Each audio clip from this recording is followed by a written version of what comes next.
First of all, I do want to acknowledge the Pawtucket tribe. Um, needs to be recognized that we are on unceded territory. I also need to say that the material in this presentation is specifically and explicitly about police brutality targeting black men, young black men. I will not be showing any of these scenes of violence, but I will be describing them. So if at any point you feel the need to step out, I would encourage you to do so.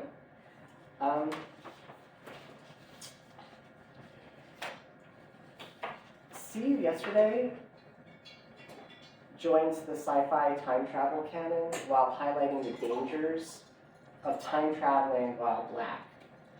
It maintains the conventions of the time traveler genre. Don't run into your past self, don't make any small changes that could snowball into a butterfly effect, etc. Like typical time loop movies, similar scenes play out slightly differently upon each revisitation to the temporal site, but there's an urgency and a desperation to this particular story that feels unique.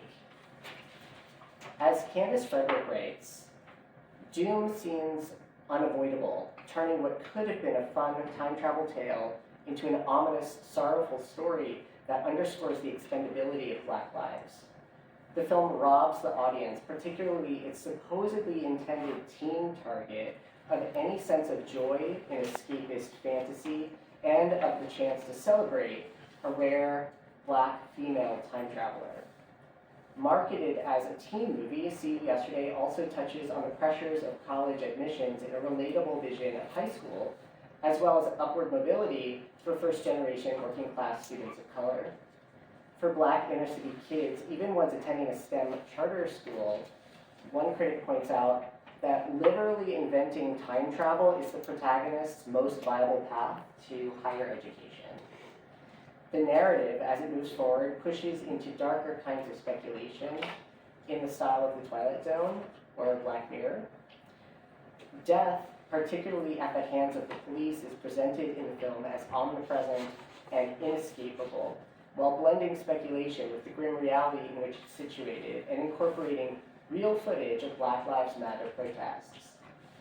Abandoning its earlier moments of humor, critics describe the film as vividly and profanely real and grounded in the reality of Black American life.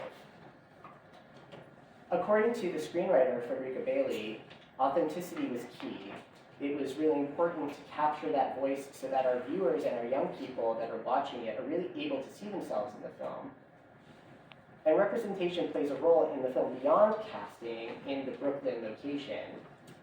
Spike Lee's influence on the director, it's actually Lee's protege, Stephen Bristol, is particularly apparent in the way Flatbush is portrayed, using the bright colors of the neighborhood, rooted primarily in Jamaican culture. His eye clearly inspired by, but not derivative of, Lee's stylized visual composition. Bristol, however, somewhat departs from Lee with a movie that always feels like it's in motion. Philippa Vera de Rey's cinematography uses thematically apt, rotating, nearly swirling at times camera movements, and while limited to a Netflix production budget, Bristol maximizes the visual effects for an impressive depiction of the wormhole through which the teen scientists time travel. I actually think this is from the original short. I think they amped up the visual effects for the full feature. But these are the main characters. We have CJ Eden Duncan Smith, and who's named for Madam CJ Walker, and her best friend Sebastian Dante Cricklow. And they're science prodigies who solve theories of astrophysics that even Einstein left unanswered, all to win their high school's science fair. Refreshingly, the two share a warm friendship full of chemistry between Duncan Smith and Cricklow, but without the generically typical gratuitous romance. Seeing two Black teens excelling in STEM, one of them a young woman, is already powerful, but as one critic notes, they take time with all the history of oppression and injustice that it symbolizes into their own hands. And that takes this from powerful to revolutionary. The stakes escalate far beyond a science competition when CJ's brother, Calvin, Brian Stroh Bradley here, Calvin is shot and killed by the police in a case of mistaken identity. Distraught over Calvin's senseless death, but convinced the time machines could be used to save him, CJ convinces Sebastian to go back in time with her on a rescue mission. Calvin's fate echoes the real-world deaths of many young black men killed by police without provocation. It is particularly resonant of Romantic Fitzgerald Bradford Jr., who was fatally shot in 2018 for being a black man too close to the scene of a crime he did not commit. CJ repeatedly returns to the scene in multiple attempts to prevent Calvin's death. Sometimes she arrives too late, and in other iterations, Sebastian ends up in Calvin's place. So no matter what CJ does, a young black man dies over and over again, replicating how, as Cameron Awkward-Rich puts it, the old brutality unfolds anew in video after video online. This replication also resonates with C. Riley Snorton's mediation on the late Blake Brockington, a trans teen lost to suicide. While Brockington's death was not directly at the hands of carceral force, he was an inheritor of this cycle of violence. Snorton examines an image of Brockington in which he stands between two handwritten signs made for a Black Lives Matter protest. The signs read, "I have the right to be alive, and I am not a criminal." His shirt bears a list of names conjoined by ampersands. As Snorton observes, the list evades a sense of completion, as the shirt is finished with an ellipsis. Emmett and Amadou and Sean and Oscar and Trayvon and Jordan and Eric and Michael and Ezel and ... A few months after this photograph was taken, the name Blake occupied the elliptical space. For Snorton, fungibility and fugitivity pass into one another. No matter what anyone does, a young black man stripped of any possibility of innocence dies over and over again. Each name can be interchanged, each death is the same. As Roxane Gay articulates, ours is a world in which we constantly mourn the loss of black lives and memorialize them with hashtags, or in Blake's case with ampersands and ellipses, and there are still more names to add to the list. Gay fears sharing Sandra Bland's fate as she writes, "I do not feel alive, I feel like I'm not yet dead." Gay in this way time travels to an inevitable, irrevocable future in which she is always already dead, but not just as we all one day will be. Rather, she is always already killed, like everyone else on the endlessly looping continuous list of names. At the end of See You Yesterday, we are still with CJ in her time loop, attempting to save either Calvin or Sebastian, and hopefully both of them. It ends uncertainly on a long shot of CJ running toward the camera. Bristol intentionally left the ending ambiguous, stating that to have the ending wrapped up in a bow, it would be an offensive oversimplification of why this movie's been made, of a tragedy that's still happening today, and I refuse to simplify it. Some critics found the ending surprising and sharp, but not necessarily in a good way. Other critics recognize that CJ devised one of the most remarkable inventions in history, but was still unable to fix the violence and racism in her community. Even with the ability to play with the very properties of time itself, cycles of violence simply cannot be avoided. There's a frustration to an ambiguous ending, but this film's powerful impact is in watching a cycle of violence that cannot be broken, no matter how many ways it plays out. It's worth spending some time with Maya Phillips' critique in full. I apologize for this slide, it is full of words, but it's worth looking at, so bear with me. Phillips says, CJ's determined expression as she runs toward the past again could promise hope or folly. But in every version of the story, there's injustice and a black person inevitably hurt or dead. The cyclical sorrow this movie seems to say is the state and cost of institutional racism in America. Though time travel narratives so often allow white protagonists to freely jump the timeline, there's an open field of possibilities for the genre to look at history through the eyes of the oppressed, forgotten, and marginalized. What See You Yesterday asserts is that for people hindered by prejudice and police brutality, the future is a privilege.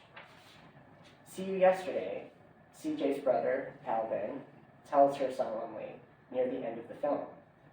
For these black travelers, there are only yesterdays to contend with. Tomorrow is just out of reach. At its core, See You Yesterday is about grief, and the recognition that some things are not preventable, or the grief-bound denial of that recognition. Like his mentor, Spike Lee, Bristol does not hold back on depicting the horrors of police brutality. For critic Frederick, who I referenced earlier, even such atrocities empower CJ to think she has invented a loophole around racialized violence. There has to be a light in the dark, something hopeful that CJ is running towards. According to Frederick, that is the dream worth cherishing. But that is one critic's interpretation. It's equally plausible that Bristol's point is the opposite. There is no loophole. For a black time traveler, there is only the hole and the loop. Despite their radical emancipatory potential to explore alternate possibilities, most time travel narratives culminate in restoring the original timeline. In the time loop, the traveler attempts to become a savior by returning to the site of trauma, but as many scholars on the topic suggest, the endeavor is futile, a doomed project of repeating loss. Trying to solve the original problem by preventing it from happening in the first place, the time traveler discovers the problem is ultimately unsolvable, no matter how many times they try to fix it. If we consider how Victor Navarro Remisal and Sheila Garcia Catalan describe it, time traveling is a space of ghosts and obsessions. In this ghostliness, we can also come upon the haunted nature of Black life, as Marissa Parham frames it. For Parham, to be haunted is to both survive and operationalize the glitch, the break. Moving forward is in fact experienced as repetition, according to Parham, as most events have already happened because they will happen again, a temporal orientation around which every experience of space must bend. In Parham's theorizing, Black life requires a capacity to constantly index Black death, which then instantiates intertemporal processes, and these processes become literalized in See You Yesterday. The film fictionalizes the wrongful death of a Black youth, Francis Pierre, a character we never see, and a violence that occurs before the storyline begins. We do see Calvin and Sebastian also become victims to police violence, and thus are interchangeable with Francis, and then interchangeable with each other, and every other similar death.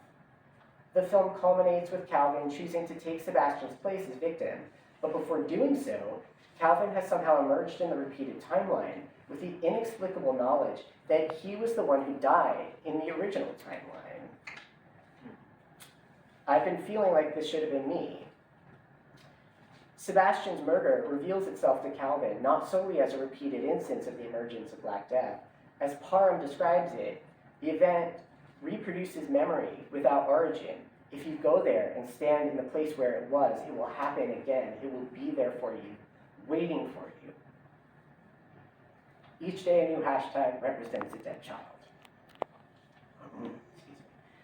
Calvin becomes a time traveler without ever entering the wormhole. Knowing what will happen again, his death is waiting for him as well as for innumerable other Black children. Bristol and Bailey's scene with Calvin electively replacing Sebastian reiterates what Parham refers to as a quantitative reality. Anti-Black violence and the fearful knowledge of its inevitability is, as Gay states, a quotidian experience for Black people. Certainly Calvin's death waits for him. It happens repeatedly, and Calvin, as he stands up when told by the police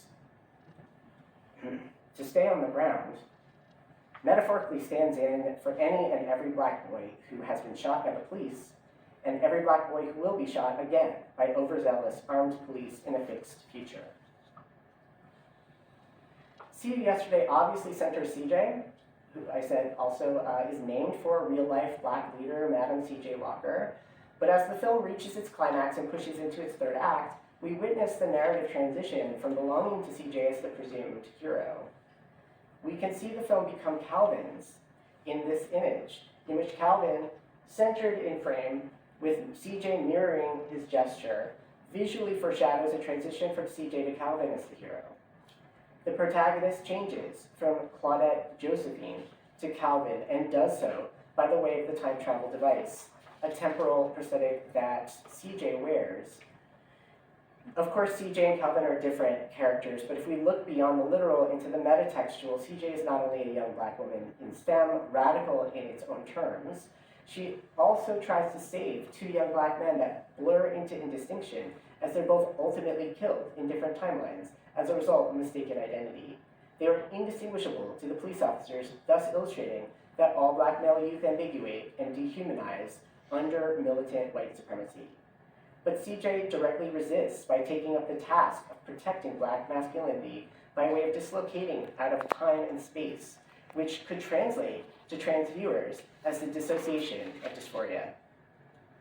Rather than being stuck, CJ urgently pursues the salvation of black masculinity when forces of oppression attempt to kill it.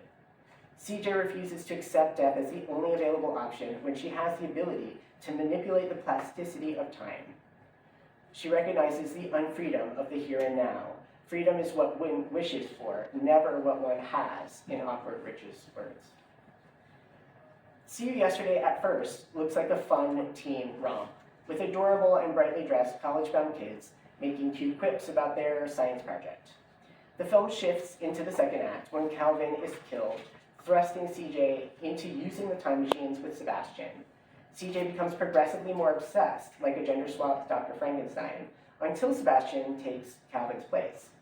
And the third act belongs to Calvin. Holding his own funeral program, he watches his image disappear, a nod to Back to the Future. And as a side note, Marty McFly himself, Michael J. Fox, appears in an early cameo as the science teacher. He's revealed behind the cover of Octavia Butler's Kindred. But when Sebastian's photo and name reappear on the funeral program, Calvin makes the ultimate choice, the choice not to wait. Like CJ's refusal to wait, Calvin instead accepts death as something better than the life he knows.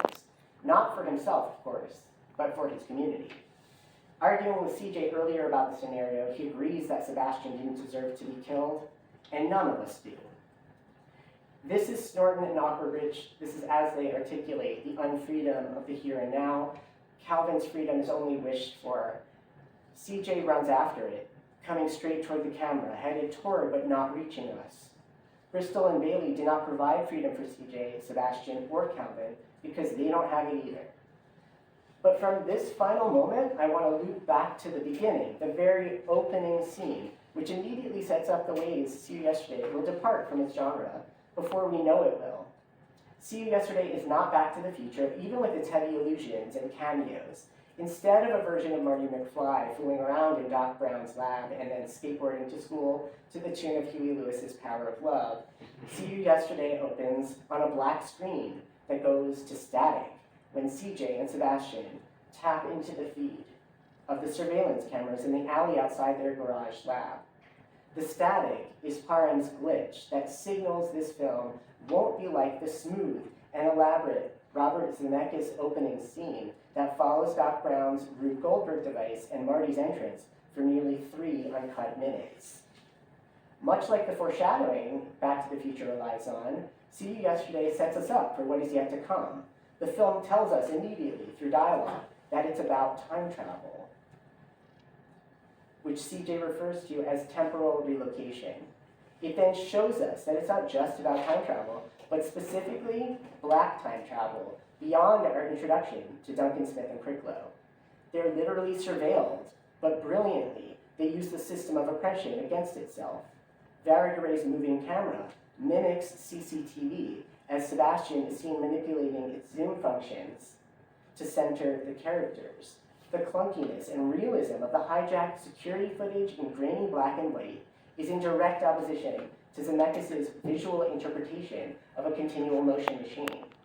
CJ and Sebastian are literally off-center, pushed into the margin, as they describe the biggest scientific breakthrough of the modern age.